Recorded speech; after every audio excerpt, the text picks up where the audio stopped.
बिस्मिल्लाहिर्रहमानिर्रहीम। मेरा ये पैगाम कराची में मौजूद तमाम कारकुनान, जिम्मेदारान, ओहदेदारान के नाम है।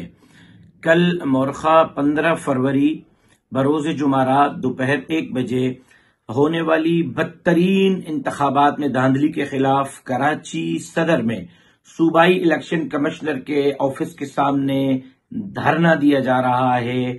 उस हवाले से है कि तमाम कराची में मौजूद कारकुनान कल दोपहर 1 बजे फिक्स कराची सदर में पासपोर्ट ऑफिस के सामने सूबाई इलेक्शन कमिश्नर के ऑफिस पहुंचे। मैं खुद वहां हूंगा आपके साथ इंशाअल्लाह, और एक बहुत बड़ा भरपूर मुजाहिरा किया जाएगा।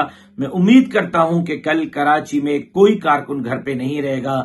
तमाम कारकुनान वक्त की पाबंदी के साथ दोपहर 1 बजे सदर कराची में सूबाई इलेक्शन कमिश्नर के दफ्तर पर होने वाले एहतजाजी मुजाहिरे में शिरकत को यकीनी बनाएंगे।